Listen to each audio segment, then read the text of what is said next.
नमस्कार, जोहार द भारत मित्र देख रहे हैं आप। मेरे नाम अभिषेक भारती है, सहयोगी आरती हमारे साथ है, सहयोगी रंजीत हमारे साथ है और हमारे पीछे आप ये देख सकते हैं एक डॉक्यूमेंट खिला हुआ है। अगर आपको दिख रहा हो क्लियर तो ठीक है, नहीं दिख रहा हो तो मैं इसको थोड़ा और जूम कर देता हूं ताकि आपको ये क्लियर दिखे। देखिए, ये झारखंड सरकार पंचायती राज विभाग एफएफपी भवन धुरवा रांची के द्वारा जारी किया गया एक अधिसूचना है। इस अधिसूचना को मैं आपको पढ़ करके बताता हूं। संख्या 1 स्थान विधानसभा 166 2013 खंड 1 40 पत्र और दिनांक 2/1/26 पंचायत उपबंध अनुसूचित क्षेत्रों पर विस्तार अधिनियम 1996 यानी पेशा एवं झारखंड पंचायत राज अधिनियम 2001 यानी जेपीआरए की धारा 131 की उपधारा 1 द्वारा प्रदत्त शक्तियों का प्रयोग करते हुए झारखंड राज्यपाल पंचायत उपबंध अनुसूचित क्षेत्रों पर विस्तार झारखंड नियमावली 2025 बनाते हैं। मतलब पेशा की ये नियमावली है, ये आप हमारे सामने खुला हुआ देख सकते हैं। तो आज हम इसी पेशा नियमावली का पूरा पोस्टमार्टम मुख्य रूप से करेंगे। हम तीनों बैठ करके इसको समझने की कोशिश करेंगे, क्योंकि हमें लगा कि अखबारों में या जहां भी इसका एनालिसिस हो रहा है तो उसमें सिर्फ तारीफ ही तारीफ हो रही है, जबकि एक पत्रकार का काम आलोचना करना है। तो भाई आलोचना तो होनी चाहिए। तो इसमें है क्या और क्या नहीं है, क्या होना चाहिए तो और क्या नहीं है, इन सब चीजों के बीच में कंपैरिजन जो है वही आज हम करने वाले हैं। तो देखिए, अध्याय 1 प्रारंभिक फर्स्ट चैप्टर। भाई इसमें यह है कि provision of the panchayat extension to the scheduled areas. ठीक है, यह नियमावली पंचायत उपबंध अनुसूचित क्षेत्रों पर विस्तार नियमावली, मतलब the provision of the panchayat extension to scheduled areas rule कही जाएगी, यानी इसी को पेशा 2025 कहा जाएगा। यह सरकार द्वारा अधिसूचना की तिथि से यानी कि तिथि से प्रवृत्त होगी, यानी कल 2 तारीख थी और 2 तारीख से ये इम्प्लीमेंट हो गई है। चलिए आगे आते हैं। अब इसमें अधिनियम का मतलब होगा पंचायत उपबंध अधिनियम 1996। बैठक का मतलब है ग्राम सभा की बैठक, सचिव का मतलब है पंचायत सचिव, सहायक सचिव का मतलब है ग्राम सभा द्वारा चुने गए पंचायत सहायक या बाकी सदस्य, ग्राम सभा अध्यक्ष का मतलब है अनुसूचित क्षेत्र के पारंपरिक ग्राम सभा क्षेत्र से परंपरा से प्रचलित रीति रिवाज के अनुसार मान्यता प्राप्त व्यक्ति। देखिए यहाँ परंपरा से प्रचलित है, ठीक है, शब्दों को देखिएगा, ध्यान दीजिए। हाँ, शब्दों परंपरा है, ये परंपरा से प्रचलित, रूढ़ी से प्रचलित नहीं है, परंपरा से प्रचलित है। परंपराएं बदलती रहती हैं, रूढ़ी नहीं बदलती है, इसीलिए उसे रूढ़ी का आप ध्यान रखिएगा। तो ग्राम सभा अध्यक्ष मतलब क्रिश्चियन भी हो सकता है, ग्राम सभा अध्यक्ष सरना भी हो सकता है, ग्राम सभा अध्यक्ष हिंदू भी हो सकता है, उससे फर्क नहीं पड़ता, वो एसटी होना चाहिए। ठीक है, इस बात से आप समझ लीजिए, पहली चीज यहीं पर है। चलिए, जैसे संथाल समुदाय से मांझी परगना, हो समुदाय से मुंडा मान की देवरी, खड़िया समुदाय से डोकलो सोहोर, मुंडा समुदाय से हाथू मुंडा पढ़ा राजा पहान, उराएं समुदाय से महतो पढ़ा बेल राजा पहान। ये महतो कुड़मी वाले महतो नहीं है, ये ग्राम में सभा में जो ग्राम प्रधान होता था उसको भी महतो कहा जाता था। और भूमिज मूला सरदार नाया डाकुआ भूमिज समुदाय से, ये इस प्रकार में, या फिर और भी अध्यक्ष जो होंगे। चलिए अब आते हैं असली काम की चीजों में, हम लोग आगे बढ़ते हैं। तो अब आते हैं अध्याय 2 पारंपरिक ग्राम सभा और उनकी सीमाओं का प्रकाशन। तो देखिए इसमें बेसिकली क्या है कि जो काम की चीज है वो ये है कि पारंपरिक ग्राम सभाओं तथा उनकी सीमाओं की मान्यता और प्रकाशन की जिम्मेदारी डीसी की होगी। डीसी प्रखंड स्तर पर एक टीम का गठन करेंगे, मतलब ग्राम सभा की जो रिपोर्टिंग है वो बेसिकली डीसी को होगी, जबकि 5th शेड्यूल इलाकों में कस्टोडियन राज्यपाल होते हैं। तो ये अधिकार जो है ये बेसिकली राज्यपाल के पास रहता है। ग्राम सभा की रिपोर्टिंग जो होती है वो राज्यपाल के पास होती है, लेकिन यहाँ पर पारंपरिक ग्राम सभा और उनकी सीमाओं की मान्यता प्रकाशन की जिम्मेदारी डीसी की होगी। डीसी प्रखंड स्तर पर एक टीम बनाएंगे, समझ गए, मतलब ग्राम सभा का जो बॉर्डर है, बॉर्डर वगैरह वो सब डीसी तय करेंगे। ठीक है, प्रत्येक पारंपरिक ग्राम सभा राजस्व ग्राम के समान होगी। ये सब चीजें तो बिल्कुल उसी तरीके से है। अब इसमें अगला जो पॉइंट है ये है कि उपायुक्त द्वारा 1 माह के लिए सार्वजनिक किया जाएगा। मतलब ग्राम सभा की बैठकों में जो कुछ भी होगा उसकी जानकारी जो है वो उपायुक्त 1 महीने में सार्वजनिक करेंगे। और जो आपत्तियां ग्राम सभा बनेंगी तो उसको लेकर के अगर कुछ आपत्तियां होंगी तो वो भी डीसी के पास होंगी। प्राप्त आपत्तियों के निराकरण के उपरांत अनुमोदित सूचियों का प्रकाशन नियम की अधिसूचना की तिथि से 3 माह के भीतर अनिवार्य रूप से पूरा कर लिया जाएगा।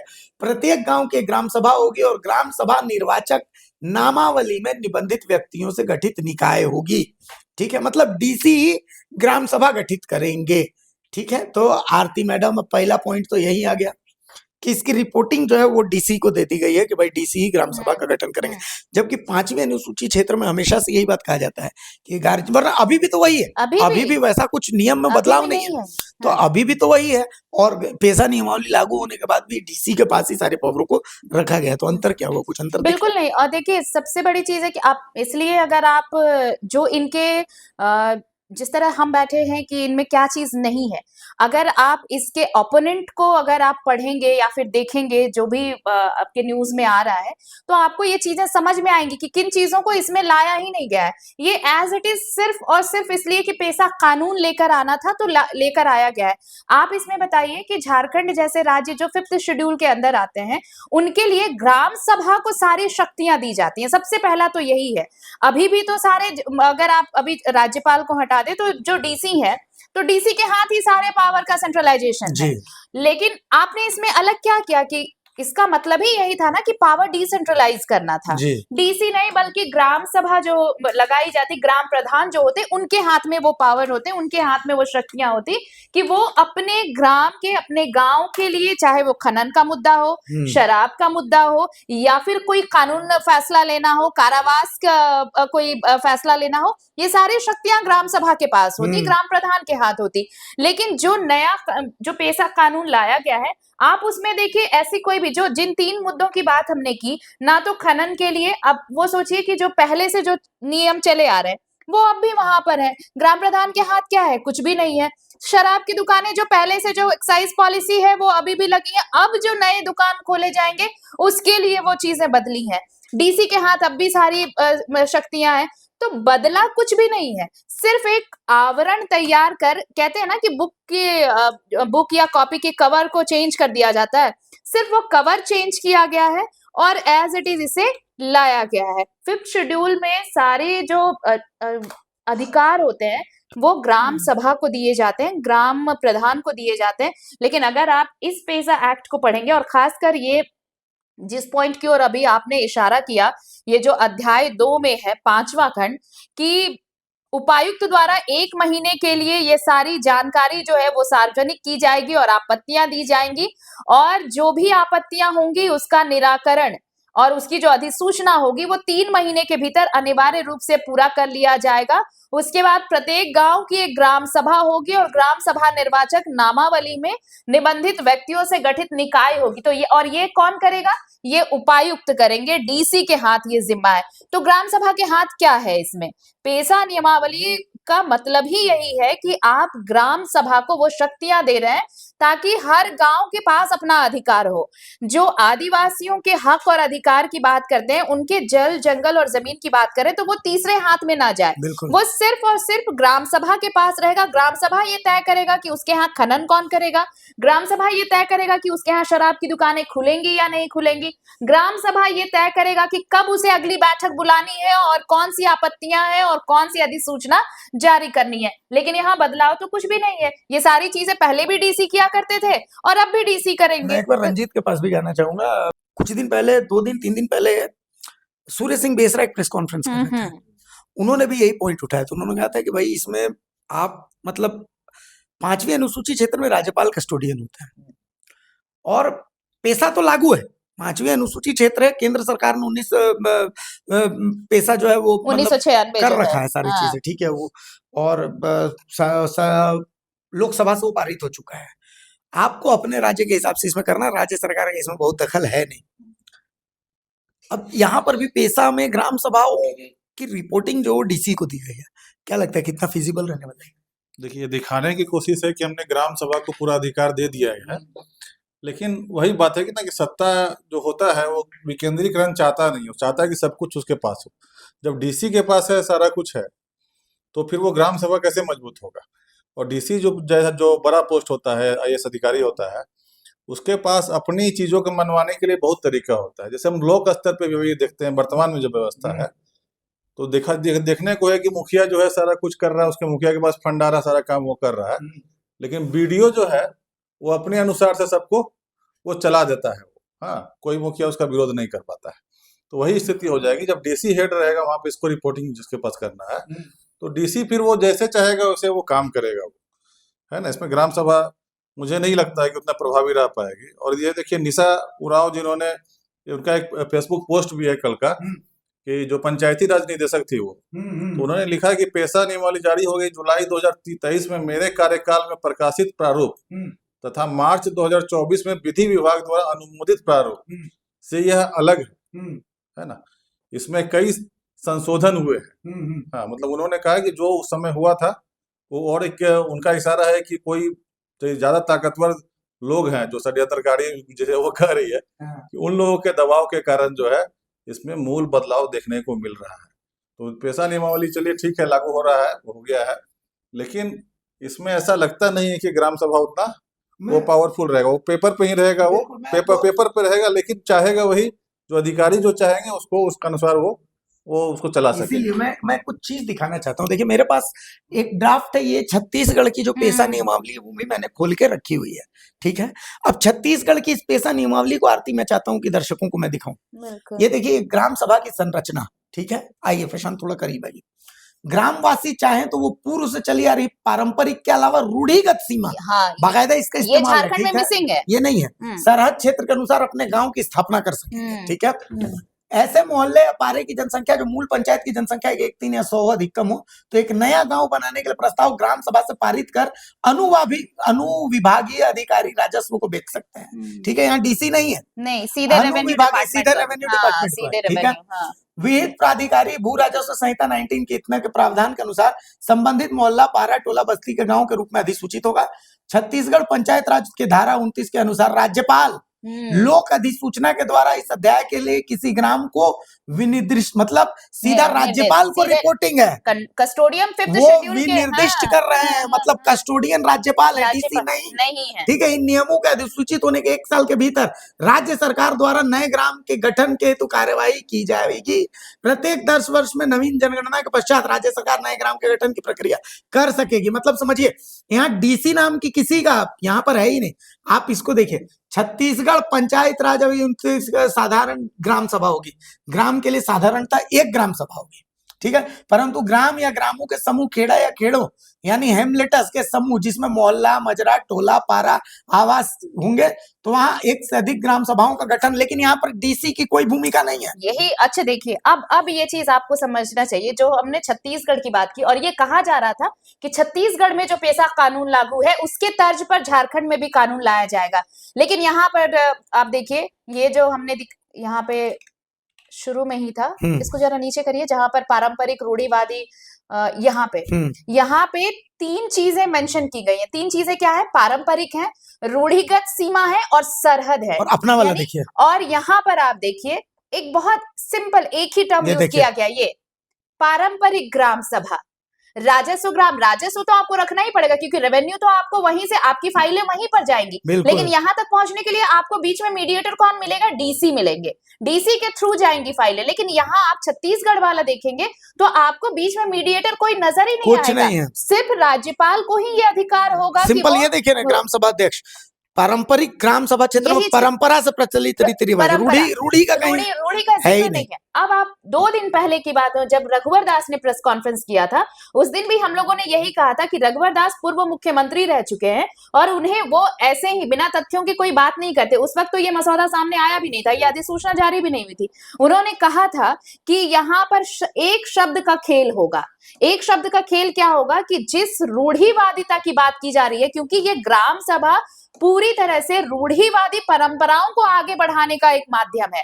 अगर आपने उसमें से रूढ़िवाद को हटा दिया, रूढ़ जो परंपरा है चली आ रही है, आप सिर्फ परंपरा लिख रहे हैं, रूढ़िवादिता हटा दे रहे हैं, उसके लिए सिर्फ एक टर्म क्या यूज किया गया? आदिवासी। तो आपने ये परंपरा का मतलब ही ये कर दिया कि जो आदिवासी परंपरा यहाँ चली आ रही है उसके हिसाब से। अब उसमें वो मानकी भी हो सकते हैं, मुंडा भी हो सकते हैं, वो भी हो सकते हैं, खड़िया, उड़ाव सब आप मिला लीजिए, लेकिन उसके साथ साथ जो धर्मांतरित ईसाई हैं वो भी इसमें आ सकते हैं, तो उनको भी जगह अच्छा, देनी एक और बहुत चाहिए। इंटरेस्टिंग बात है कि इसमें राज्यपाल की कोई भूमिका और सुनिश्चित इसमें नहीं की कहीं गई भी है। राज्यपाल का जिक्र राज्यपाल की नहीं कहीं है। कोई जिक्र नहीं इसमें उसमें, एक जगह भी राज्यपाल कहीं का नहीं है, कहीं जिक्र नहीं है। कहीं नहीं और है। अगर आप पैसा हटा भी दीजिए तो भी 5th शेड्यूल का बेस ही यही अच्छा, है। पंचायती राज विभाग की भी भूमिका इसमें भूमिका बहुत नहीं लिमिटेड है, है, सारा पावर जो है वो डीसी के पास है, सीधे सीधे। सीधा एकदम डीसी के पास। अच्छा, बहुत इंटरेस्टिंग चीज, अब आगे आगे बढ़ते हैं, आगे बढ़ते हैं। आइए देखिए, ग्राम सभा की बैठक महीने में एक बार कम से कम होनी है, ठीक है। ग्राम सभा के सदस्यों की कुल संख्या के 1/10 सदस्यों अर्थात 50 सदस्यों, जो भी कम हो, हाँ, के लिखित अपेक्षा किए जाने पर या ग्राम प्रधान, ग्राम पंचायत के मुखिया, पंचायत समिति, जिला परिषद या जिला दंडाधिकारी डीसी, हाँ, ठीक है, उपायुक्त द्वारा द्वारा। अपेक्षित किया जाए ग्राम सभा की बैठक ऐसी अपेक्षा के 7 दिनों के भीतर बुलाई सके जा सके। मतलब इनके ऊपर राज्यपाल ही यहाँ है, भी नहीं है, नहीं है, यहाँ भी यहाँ राज्यपाल नहीं है, रंजीत नहीं देख है, लीजिए, ठीक नहीं है, है। हाँ, राज्यपाल नहीं है। जबकि छत्तीसगढ़ वाले में अब आप देखिए, आते हैं, ये देखिए छत्तीसगढ़ में साफ है, हर जगह राज्यपाल का ही है। और यहाँ पर भी कलेक्टर का देखिए जिक्र है, यहाँ पर, हाँ वही कह, लेकिन यहाँ कलेक्टर को क्या दिया गया है आप ये देखिए, कलेक्टर के हिस्से क्या है। अच्छा, इसमें एक और इसमें बहुत इंटरेस्टिंग हाँ, चीज आप देखिए कि नए, मान लिया कि जैसे नया ग्राम सभा का गठन करना है, हाँ, ठीक है, हाँ, नए ग्राम सभा के गठन के लिए विद्यमान 50% अधिक कोरम के संकल्प में पारित किया जाएगा।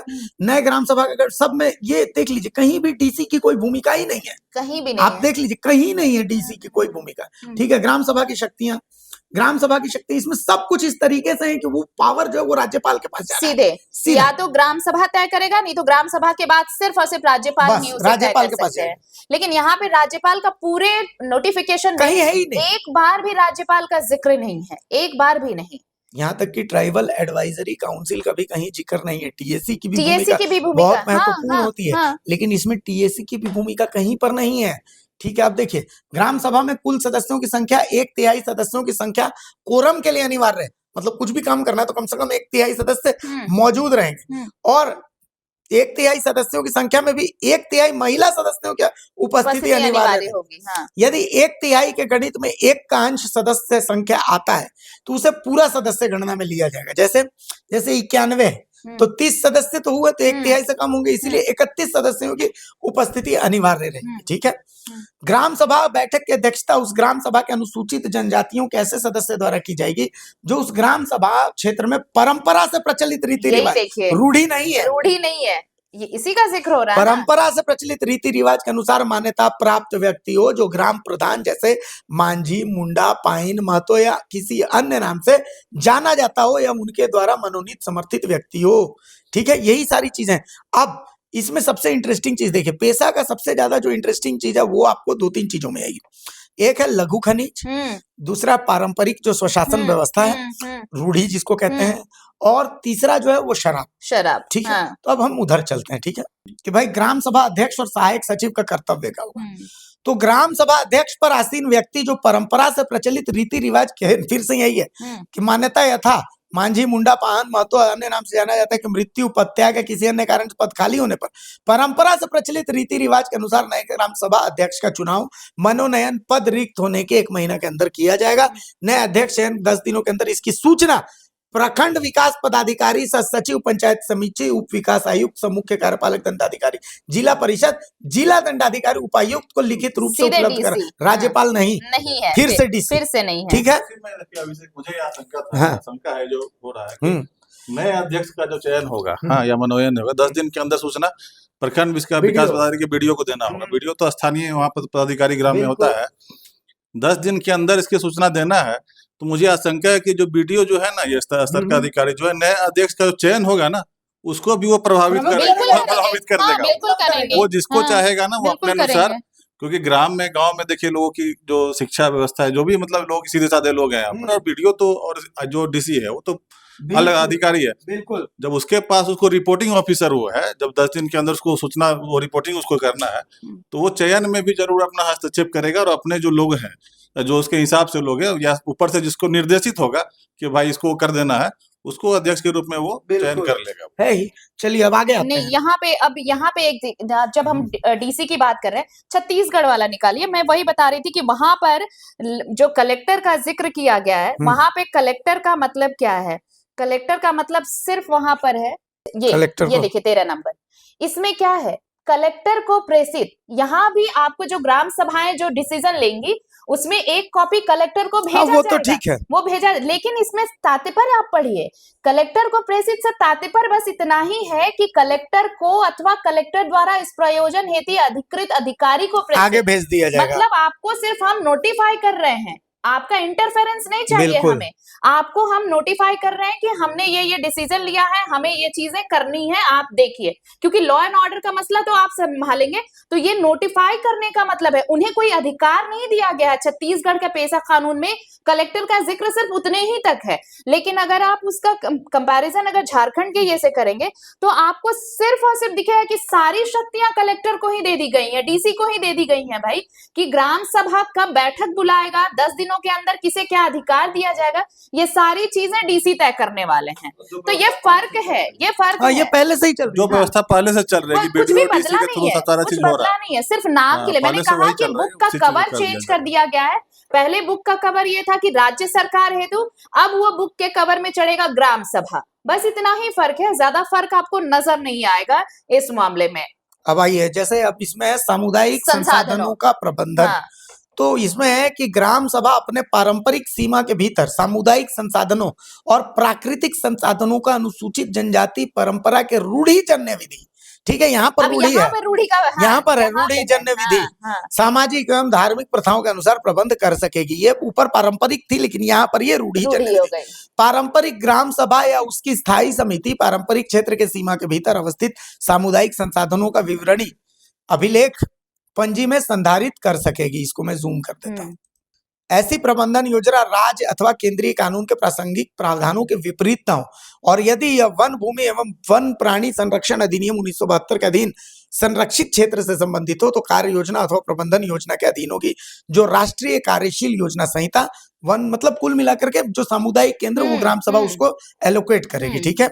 संबंधित सरकारी विभागों अथवा राज्य सरकार के नियंत्रणाधीन वैज्ञानिक संस्थानों के प्रादेशिक विशेषज्ञ ग्राम सभा के अनुरोध पर सामुदायिक संसाधनों के सतत उपयोग एवं प्रबंधन हेतु योजना के निर्माण में की सहयोग प्रदान कर सकेगी। ग्राम सभा सामुदायिक संसाधनों का प्रबंधन एवं सतत उपयोग होती, ये सब यहाँ पर उसको अधिकार दे दिया गया है, ठीक है। चलिए अब आते हैं परंपराओं का संरक्षण और विवादों का निपटारा। ग्राम सभा अपने क्षेत्र में निवास करने वाले अनुसूचित जनजातीय समुदायों एवं अन्य समुदाय के रूढ़िजन्य विधि, यहाँ पे देखिए रूढ़ी शब्द का इस्तेमाल ये 2 चैप्टर में किया गया, 7 और 8 में। इससे पहले कहीं भी रूढ़ी शब्द का इस्तेमाल ही नहीं था, लेकिन जब संसाधनों के उपयोग की बात आई है तब रूढ़ी शब्द को, ग्राम सभा जब बनेगी तो वहाँ वो पारंपरिक तरीके से, रूढ़ी तरीके से नहीं बनेगी। वो ग्राम सभा के लिए अगर है परंपरा, ग्राम सभा जो बनेगी तो वो पारंपरिक तरीके से बनेगी, वो रूढ़िजन्य तरीके से नहीं बनेगी। क्यों? ताकि उसमें जो हमारे ईसाई भाई हैं या हमारे जो हिंदू भाई हैं वो भी उसमें, वही मैंने कहा कि वो उन चीजों को लेके आप देखिए, जैसे ही संसाधन की बात आई है चैप्टर 7 और चैप्टर 8 में, अध्याय 7 और 8 7 जैसे ही शुरू हो रहा है तो रूढ़ी शब्द को लाया गया है। बाकी पहले 6 तक में आपने रूढ़ी एक भी बार नहीं पढ़ा होगा, पूरा चैप्टर आप खंगाल लीजिए, आपको ये शब्द मिलेगा ही नहीं। बिल्कुल। चलिए, राज्य सरकार द्वारा गांव के अधिकार एवं दायित्व के संबंध में निर्गत नियम अनुसूचित जनजाति की प्रथा सामाजिक, धार्मिक और पारंपरिक प्रबंधन के अनुरूप हुआ। यदि ग्राम सभा में यह राय हो कि कोई नियम जिससे अनुसूचित क्षेत्रों में विस्तारित किया गया है वह उनकी प्रथा, सामाजिक, धार्मिक प्रथाओं और समुदाय के पारंपरिक प्रबंधन प्रथाओं या कोई भी विषय जो अनुसूचित क्षेत्रों के दायरे में आता है के अनुरूप नहीं है, तो ग्राम सभा इससे संबंधित प्रस्ताव पर बैठक में निर्णय लेगी। मतलब समझिए कि यदि ग्राम सभा निर्णय लेती है कि कोई नियम ऐसा है जिसे अनुसूचित क्षेत्र में बढ़ाया गया है, वह उनकी प्रथा, सामाजिक और धार्मिक प्रथाओं और समुदाय के पारंपरिक प्रबंधन प्रथाओं या कोई भी विषय जो अनुसूचित क्षेत्रों के दायरे में आता है के अनुरूप नहीं है, तो ग्राम सभा बैठक करेगी और इस प्रस्ताव पर निर्णय लेगी। जैसे फॉर एन एग्जाम्पल मैं आपको बताता हूँ, अभी चांद गांव में जो हीलिंग जो था कि भाई चंगाई सभा, चंगाई सभा को लेकर, अब चंगाई सभा के बारे में इस ग्राम सभा को मान लिया फैसला लेना है, ठीक है। वहां के बहुत सारे लोगों ने कहा कि ना चंगाई सभा जो है वो धर्म परिवर्तन करा रहा। तब अब देखिए खेल कैसे है कि तो इस चंगाई सभा के लिए तो एक ग्राम सभा होगी, लेकिन ग्राम सभा में जो ग्राम सभा बनेगी उस ग्राम सभा में हमारे क्रिश्चियन भाई भी जा सकते हैं। बिल्कुल, हाँ।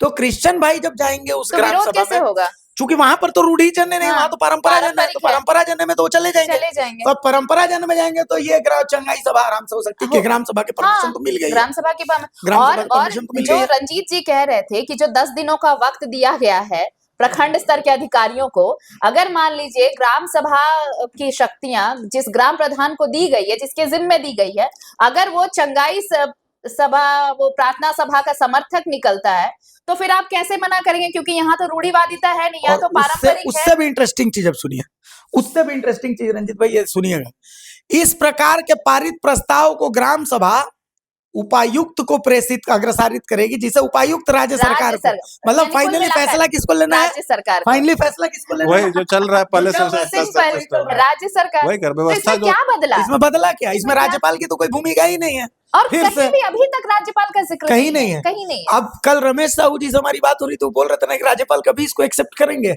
कभी भी नहीं कभी करेंगे, एक्सेप्ट करेंगे, कभी भी राज्यपाल। नहीं करेंगे। 5वीं अनुसूची और सूर्य सिंह बेसरा अगर ये बात बोल रहे थे कि कस्टोडियन जो होते हैं वो राज्यपाल होते हैं, और वो जानकार आदमी ये बात बोल रहा था, तो सोच लीजिए राज्य सरकार ऐसे संकल्प प्राप्ति के 30 दिन के अंतर्गत आवश्यक कार्यवाही के लिए एक उच्च स्तरीय समिति बनाएगी, मतलब राज्य सरकार ही बनाएगी, जो 90 दिनों के अंदर अपनी सलाह फिर राज्य सरकार को देगी।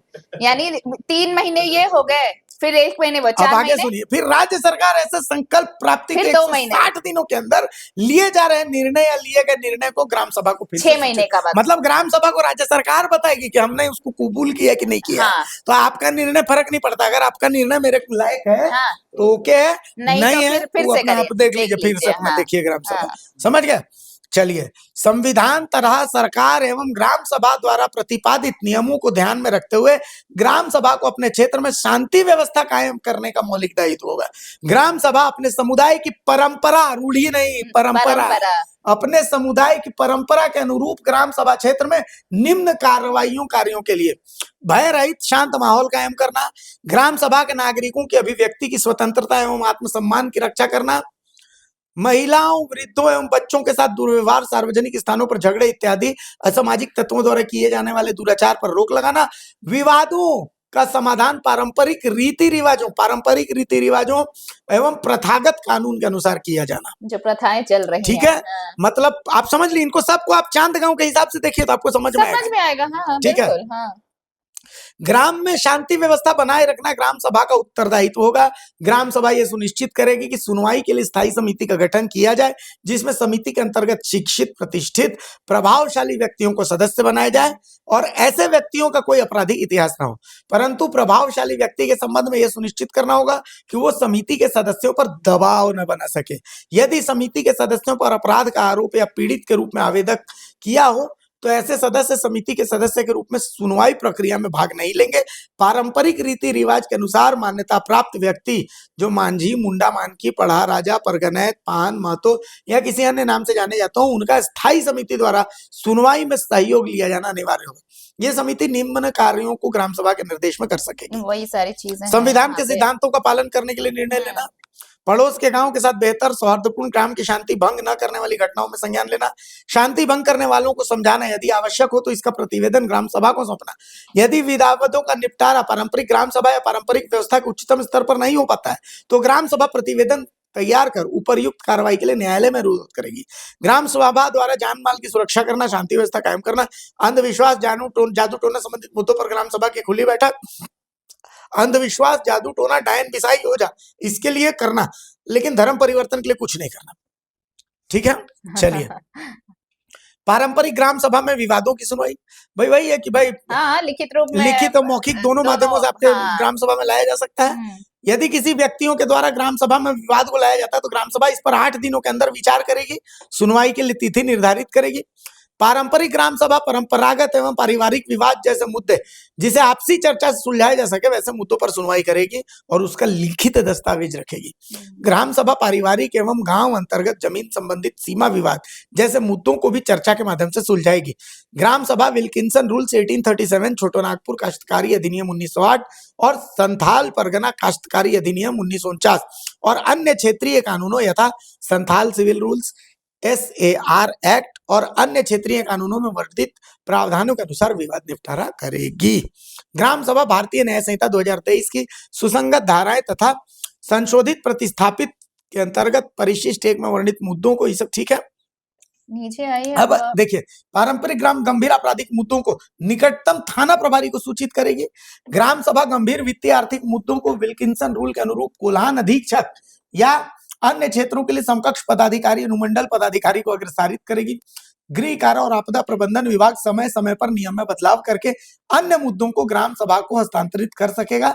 सुनवाई से संबंधित संधारित किए जाने वाले मामलों के दस्तावेजीकरण की कार्रवाई की प्रक्रिया संबंधित ग्राम सभा द्वारा निर्धारित की जाएगी। मतलब ग्राम सभा के नियम जो है वो गृह कारा आपदा प्रबंधन विभाग समय समय पर और वो करता रहेगा। ये विभाग ही बदलाव करेंगे।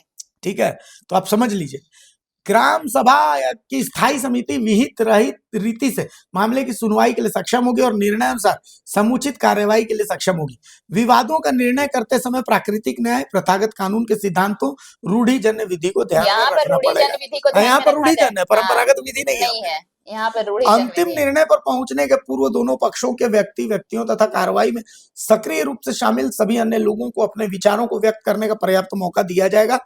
सभी लोगों पक्षों की राय को सुनने के बाद संबंधित समिति मामले पर अपने निष्कर्ष करेगी।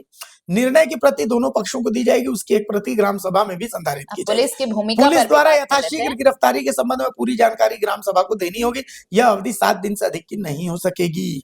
चलिए, तो ग्राम सभा द्वारा दंड का दंड जो है वो भी बताएं। सब बता दिया जाता है। हाँ, जहां क्षति करने की कोई नियत नहीं हो वैसी स्थिति में अपनी भूल को स्वीकारना, ग्राम सभा के सामने पश्चाताप करना, गलती के लिए क्षमा मांगना और ऐसी गलती दोबारा नहीं करने की प्रतिज्ञा करने को उपयुक्त दंड मान बस लिया इतना ही है ग्राम सभा के हाथ ठीक में। है। हाँ, ग्राम सभा को कारावास ठीक देने है। का कोई अधिकार नहीं नहीं होगा। होगा। ग्राम सभा आर्थिक दंड अधिकतम 2000 रुपए तक का निर्धारण आर्थिक नुकसान और व्यक्ति की क्षमता को देखकर कर सकेगी, जिसे ग्राम सभा के कोष में जमा करना अनिवार्य होगा। ग्राम सभा दंडित व्यक्ति के अपीलीय अधिकार का पालन करेगी। पारंपरिक ग्राम सभा के निर्णय से किसी पक्षकार की असहमति की स्थिति में पक्षकार सर्वोत्तम अपने समाज के ऊपरी सामाजिक पारंपरिक व्यवस्था यथा मोढे मांझी, पढ़ा राजा, मांझी परगना इत्यादि के समक्ष उच्चतम स्तर बहुस्तरीय पर अपील कर सकेंगे। ठीक है, ये सब चीजें तो नॉर्मल है। चलिए आगे आते हैं। विकास योजनाओं का अनुमोदन, अपने को उससे इंटरेस्टिंग है लघु खनिज। ठीक है, आइए अब हम आते हैं लघु खनिज में। लघु नहीं, इसके नीचे ये है लघु खनिज। ठीक है, हाँ। अब इसको आप बहुत इंटरेस्टिंग है, चूंकि ग्राम सभा की सारी लड़ाई जो है वो मेन यहाँ पर आकर रुक रही थी, अटक रही थी। ठीक है, ग्राम सभा द्वारा मिट्टी, पत्थर, बालू, मूरम इत्यादि सहित अपने क्षेत्र में पाए जाने वाले लघु खनिजों का उपयोग। ग्राम सभा अपने क्षेत्र में पाए जाने वाले मिट्टी, पत्थर, बालू, मूरम इत्यादि सहित अन्य लघु खनिजों के ग्रामीण परंपरागत प्रथाओं के अनुसार सरकार द्वारा दिए गए दिशा निर्देश के आलोक में स्वयं उपयोग के लिए, मतलब खुद उपयोग कर सकेगी। ग्राम सभा क्या करेगी कि सस्टेनेबल सैंड माइनिंग गाइडलाइंस 2016 और 2020 के तहत तैयार किए गए जिला सर्वेक्षण रिपोर्ट के अनुसार कैटेगरी 1 के बालू घाटों का संचालन अनुसूचित क्षेत्रों में ग्राम सभाओं को सुपुर्द किया जाएगा। ग्राम सभा कैटेगरी 1 के बालू घाट का संचालक होगी और अपने स्तर से स्थानीय जरूरतों के लिए इस्तेमाल कर सकेगी। ग्राम सभा को सुपुर्द बालू घाट के इस्तेमाल से जो राजस्व मिलेगा उसे ग्राम सभा अपने कोष में जमा कर इस राशि का व्यय ग्राम विकास, स्थानीय विकास के लिए कर सकेगी। ठीक है, ये झारखंड बालू खनन नियमावली 2025 के तहत होगा। ग्राम सभा को हस्तांतरित कैटेगरी 1 बालूघाट में ग्राम सभा यह सुनिश्चित करेगी किसी भी परिस्थिति में नदी के तल में जेसीबी अन्य किसी मशीन से बालू खनन नहीं हो। ग्राम सभा एनजीटी के निर्देशों का भी पालन करेगी। तो मतलब समझिए कि बालू घाट जो है वो स्थानीय जरूरतों के लिए इसका इस्तेमाल होगा। इसका बालू आप मतलब जो है कहीं बाहर को नहीं बेच सकते हो, गांव में ही अपने लोग इस्तेमाल। कैटेगरी 1 बालू घाट क्या है? अभी भी कैटेगरी, जब पेशा नियम लागू नहीं था उस समय भी तो कैटेगरी 1 बालू घाट जो है वो ग्राम सभा के से होता था और उसको आप स्थानीय इस्तेमाल के लिए कर सकते थे। तो मतलब पेशा नियमावली लाने के बाद बालू घाटों को लेकर के कोई आपको विशेष पावर नहीं मिला। पहले भी यही था रंजीत, जो पहले था वही अभी, जो सारी चीजें जो पहले थी ना वही चल रही है। कुछ नहीं बदला गया है, उसको एक तरीके से सीरियल वाइज उसको सजा दिया गया, उसको कर दिया गया, सारी व्यवस्थाएं जो है सब मिला के वही चीज है। अब देखिए लघु खनिज का खनन पट्टा प्राप्त करने का अधिकार, जो कुरचुडी और तमाड़ की हमने खबर चलाई। झारखंड लघु खनिज समानुदान नियमावली 2004 के अध्याय 2.5 के तहत अनुसूचित क्षेत्रों में संबंधित ग्राम सभा से पूर्व संसूचित स्वतंत्र सहमति के बिना लघु खनिज का कोई खनन पट्टा अथवा खुली खान का अनुमति पत्र निर्गत नहीं किया जाएगा। तो ये तो पहले भी यही हो रहा, पहले भी तो यही था, यही नियम था, कोई नियम कुछ भी नहीं है। अब आते हैं इंटरेस्टिंग चीज, सबसे बहुत इंटरेस्टिंग चीज कि भाई गाँव में शराब की दुकान खुल गई है, तो नहीं नहीं, मैं इसे बताती हूँ और आप इसे हाँ एक्सप्लेन करिएगा तो ठीक ज्यादा अच्छा लगेगा। और ये पूरे झारखंड के लिए काम की थी ठीक सबसे, अगर मुझे लगता है लघु खनिज के बाद हाँ अगर कुछ इसमें है ये भी खनिज तो है। तो देखिए पहला जो है, पहला क में है इसका अध्याय, चैप्टर 13 है ये, देख लीजिएगा, सबके काम के लिए है। झारखंड उत्पाद अधिनियम 1915 के प्रावधानुसार अनुसूचित जनजातियों के सदस्य अनुसूचित क्षेत्रों में परंपरागत ढंग से चावल से उत्पादित देशी शराब, इली, महुआ शराब, पचवई, बोडे, डियांग, झारदा आदि का विनिर्माण, उत्पादन, उपभोग, भंडारण आदि निम्नलिखित शर्तों के अधीन रहते हुए कर सकेंगे। और शर्त 2 रखी गई है। पहली शर्त यह है कि अनुसूचित क्षेत्रों में अनुसूचित जनजाति के सदस्यों द्वारा इली, महुआ शराब, पचवई, बोंडे, डियांग, झारदा इत्यादि का विनिर्माण घरेलू उपभोग और सामाजिक और धार्मिक समारोह पर उपभोग के प्रयोजनों के लिए ही हो पाएगा। और इस प्रकार दूसरा, विनिर्मित इली, महुआ शराब, पचवई, बोडे, डियांग, झारा इत्यादि के भंडारण की अधिकतम सीमा ग्राम सभा तय कर सकेंगी। ये दोनों शर्तें मुझे लगता है कि बस अपने लिए आप कर सकते हैं। इससे आपको राजस्व क्या मिलेगा, आप बेचेंगे क्या, किसकी सहमति से बेचेंगे, ये सब कुछ किसके हाथ है? मतलब इसमें समझिए कि यहाँ विनिर्माण है जो आप वहाँ लोकली बनाते हैं, लोकली बनाते अंग्रेजी वाले के लिए नहीं नहीं, ये लोकल जो आप लोकल, बनाते हैं हाँ। ठीक है।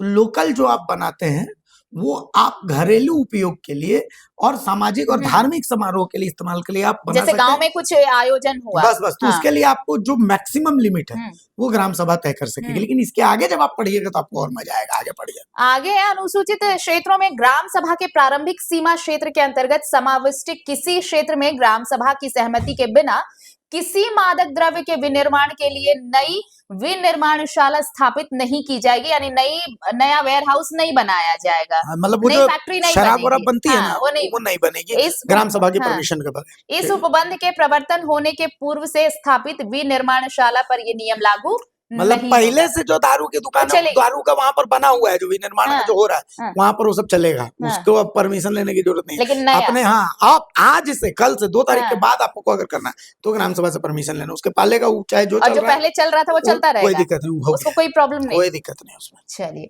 तो आइए नेक्स्ट पढ़ते हैं। अनुसूचित क्षेत्रों में ग्राम सभा के प्रारंभिक सीमा क्षेत्र के अंतर्गत समाविष्ट किसी क्षेत्र में ग्राम सभा की सहमति के बिना किसी मादक द्रव्य के भंडारण के लिए नई इकाई स्थापित नहीं की जाएगी, जो आप अभी कह रहे थे। हाँ कि भाई ये नया अभी यहाँ से लागू हो गया तो अब वहां पर नई शराब दुकान नहीं खुलेगी। हाँ, यहाँ लिखा हुआ है, देखिए ना, पूर्व से स्थापित भंडारण इकाई पर ये नियम भंडारण लागू इकाई नहीं। मतलब जहाँ पर पहले से शराब जो दुकानें हैं, storage है, जो हाँ। शराब की दुकानें वो तो स्टोरेज ही है, तो वो शराब दुकानें रहेंगी। मतलब उस पे कोई एक्शन उस नहीं पर चूंकि उत्पाद नीति तो इन लोगों ने लागू कर दी ना, तो सबने पैसा दे दे के और वो अपने दुकान तो अलॉट करवा फिर लिया, कहाँ से? तो उस पे कैसे होगा? चलिए, अनुसूचित क्षेत्रों में ग्राम सभा के प्रारंभिक सीमा क्षेत्र के अंतर्गत समाविष्ट किसी क्षेत्र में ग्राम सभा की सहमति के बिना किसी मादक द्रव्य के विक्रय के लिए नई इकाई स्थापित नहीं होगी। इस उपबंध के प्रवृत्त होने के पूर्व से स्थापित विक्रय इकाई पर मतलब ये जो नियम पहले लागू से बेच नहीं रहे होगा। हैं, पहले से बेच रहे हैं उनको दिक्कत नहीं है, नया नीचे वाला लोग करिए। को दिक्कत है, ठीक है।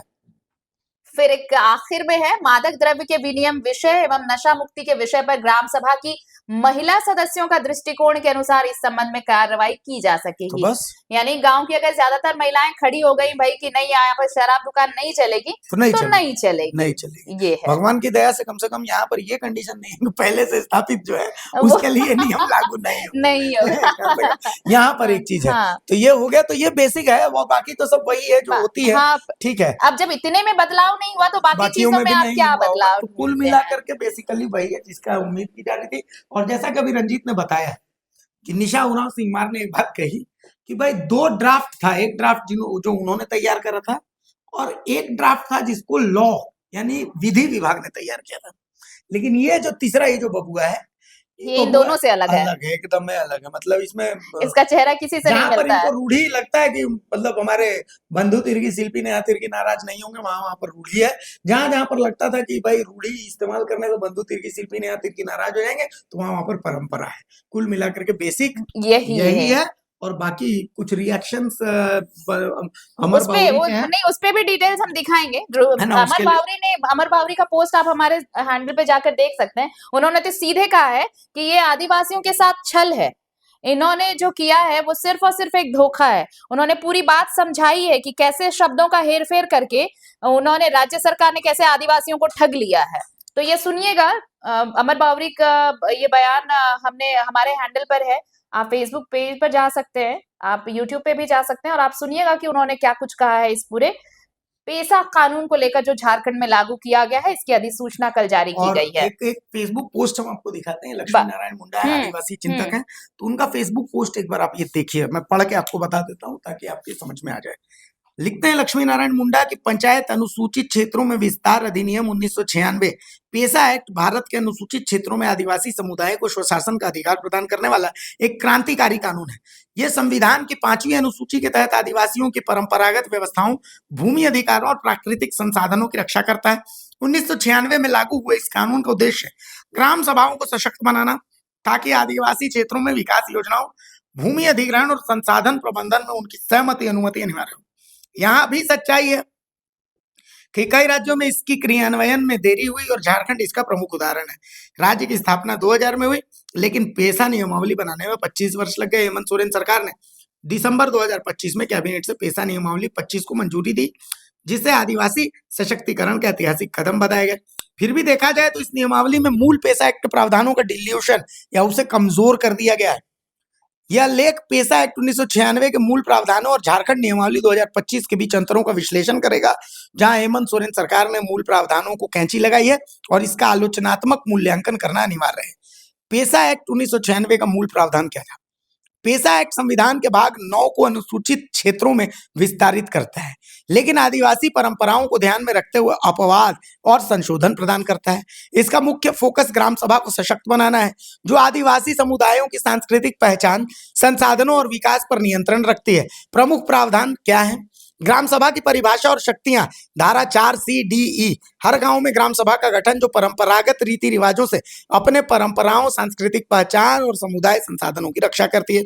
यह विकास योजनाओं, कार्यक्रमों और परियोजनाओं को मंजूरी देती है, गरीबी उन्मूलन कार्यक्रमों के लाभार्थियों का चयन करती है और धन उपयोग का प्रमाणीकरण करती है। भूमि अधिकार और अधिग्रहण, धारा 4(1) अनुसूचित क्षेत्रों में भूमि अधिग्रहण से पहले ग्राम सभा या पंचायत से परामर्श अनिवार्य। पुनर्वास और पुनर्स्थापना की योजना में समन्वय, प्राकृतिक संसाधनों पर नियंत्रण, लघु जल निकायों का प्रबंधन पंचायतों को सौंपा जाता है। लघु खनिजों के लिए प्रोस्पेक्टिंग लाइसेंस, खनन पट्टे या नीलामी से पहले ग्राम सभा की अनुशंसा जरूरी होती है। आत्मशासन की विशेष शक्तियां, ग्राम सभा और पंचायतों को नशा नियंत्रण, लघु वन उपज का स्वामित्व, आदिवासी भूमि का अलगाव रोकना, गांव बाजार प्रबंधन, आदिवासियों को सूदखोरी से बचाना, सामाजिक क्षेत्र संस्थानों पर नियंत्रण और स्थानीय योजनाओं और संसाधनों पर नियंत्रण, परंपरागत कानूनों का सम्मान, राज्य विधान, पंचायतों से संबंधित कानून परंपरागत कानूनों, सामाजिक धार्मिक प्रथाओं और संसाधन प्रबंधन से सुसंगत होना चाहिए। तो ये तो उन्होंने बताया। अब पेशा नियमावली 2025 के प्रमुख प्रावधान उन्होंने बताया कि हेमंत सोरेन ने जो कैबिनेट से नियमावली को मंजूरी दी, अनुसूचित क्षेत्रों में ग्राम सभाओं को सशक्त बनाने का दावा करती है। नियमावली पेशा एक्ट, वन अधिकार अधिनियम 2006 और झारखंड पंचायत राज अधिनियम 2001 से प्रेरित है। इसमें लघु वन उपज में ग्राम सभा को लघु वन उपज जैसे तेंदुपत्ता, शहद का स्वामित्व और प्रबंधन मिला है, लेकिन इसमें वन विभाग से परामर्श अनिवार्य किया गया है। खनन पट्टों और नीलामी से पहले ग्राम सभा को सिर्फ परामर्श करना है। पर्यावरण सुरक्षा और रॉयल्टी ग्राम सभा खाते में जमा, अनुसूचित जनजातियों को प्राथमिकता। अब इसमें जो कुछ पॉइंट इन्होंने बताया वो बताया है, पेशा एक परंपरागत कानूनों से सुसंगत राज्य विधान की मांग करता है, लेकिन झारखंड नियमावली, झारखंड पंचायती राज अधिनियम JPRA 2001 की धारा 131 के तहत बनी है, जो पेशा से सुसंगत नहीं है। JPRA में उच्च पंचायतें निचली पर हावी हो सकती हैं, जो पेशा की धारा 4N का उल्लंघन है। इससे राज्य सरकार को ओवरराइड करने की शक्ति मिलती है, जबकि पेशा ग्राम सभा को सर्वोच्च बनाता है, जो हम बात कर रहे थे। ग्राम सभा की शक्तियों का डिल्यूशन किया गया है। पेशा में ग्राम सभा विकास योजनाओं पर वीटो पावर रखती है, लेकिन नियमावली में वन विभाग या राज्य एजेंसियां जैसे ट्राइबल डेवलपमेंट कोऑपरेटिव MFP और खनिजों पर नियंत्रण रखती है। ग्राम सभा की भूमिका सलाहकारी बन जाती है, न कि अनिवार्य। उदाहरण स्वरूप बांस या बीड़ी पत्ता संग्रह वन विभाग संभालता है, जबकि पेशा धारा 4M2 में पूर्ण स्वामित्व ग्राम सभा का, जो हम बोल रहे थे कि DC के पास अधिकार है, वन विभाग के पास अधिकार है। परंपरागत शासन का इसमें हनन है। पेशा धारा 4A परंपरागत कानूनों का सम्मान करता है, लेकिन नियमावली में ग्राम पंचायत सचिव को परंपरागत ग्राम सभा का सचिव नियुक्त किया गया, जो सरकारी हस्तक्षेप बढ़ाता है। परंपरागत प्रमुखों मांझी मुंडा को साइडलाइन किया गया, जबकि पेशा उनकी भूमिका को मजबूत करता है।